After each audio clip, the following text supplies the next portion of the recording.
Hello everyone, কেমন আছেন সবাই? আজকে আমি একটা রেস্টুরেন্টের ভিডিও শেয়ার করতে এসেছি। তো এখানে যে ভিডিওটা দেখতে পাচ্ছ, এটা হচ্ছে মশাট বাজারের একটা রেস্টুরেন্ট। আহার বলে রেস্টুরেন্টের নাম, যেটা দোতলায় আছে। ঠিক মেও আমারের অপোজিটে। যারা এখানে আছো তারা জানোই। তো আমরা প্রায়শই এই রেস্টুরেন্টটায় খেয়ে থাকি। মাসে একবার হলেও অন্ততপক্ষে যাই। রেস্টুরেন্টটা খুবই সুন্দরভাবে সাজানো। চারিপাশে কলকাতার আলোক কায়দার নানান ধরনের যে Memorial city, Victoria, Howrah bridge এইসব দিয়ে সাজানো রয়েছে এবং সিটিং অ্যারেঞ্জমেন্টও খুবই ভালো। কাপলরা দুজন বসতে পারবে, ফ্যামিলি বসতে পারবে সেই অ্যারেঞ্জমেন্টও রয়েছে এবং 4 সিটের টেবিলও রয়েছে। ফুললি এয়ার কন্ডিশন রয়েছে এবং ওপর দিক থেকে দারুণ সুন্দর ডিজাইন করা। দড়ি-টড়ি দিয়ে লাইট-টাইট দিয়ে যেটা হয়ে থাকে একবারে খুবই ভালো দেখতে লাগে।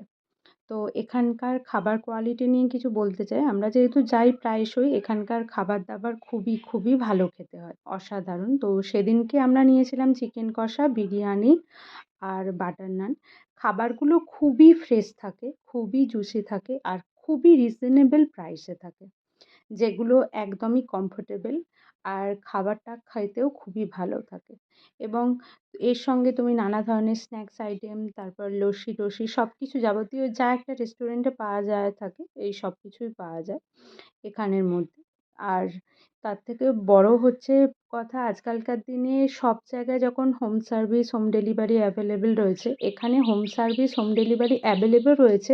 প্লাস তুমি বাড়িতে যদি প্যাকিং করে নিয়ে যেতে চাও সেই ব্যবস্থাও রয়েছে। তো এখানে দেখো বিরিয়ানিগুলোর কোয়ান্টিটি দেখো, একটা বিশাল বড় হাঁড়িতে দিয়েছে। একটা আলু, একটা ডিম, একটা চিকেন আর এই স্যালাড সহ এই চিকেন বিরিয়ানিটার দাম ছিল ৳১২০, যেটা একজন খেয়ে পেরে উঠতেই পারবে না। মানে দুজনের জন্য ঠিকঠাক হবে। পরিমাণটা অনেকটাই বেশি। আর চিকেন কষা যেটা ছিল, ওই চিকেন কষাটার দাম নিয়েছিল ৳১২০ মাত্র, ৪ পিসের চিকেন কষা। দারুণ সুন্দর খেতে হয়, ক্রিমি টেক্সচার। গ্রেভিটা এত সুন্দর খেতে, ওটা যেকোনো রুটি বা নান পরোটা দিয়ে সবথেকে বেটার যাবে। আমরা আর বাটার নানটা নিয়েছিলাম। বাটার নানটা ৫ পিস ছিল। এতটাই পরিমাণে বড় ছিল, মাত্র ৳৪০ দাম নিয়েছিল। খুবই ভালো।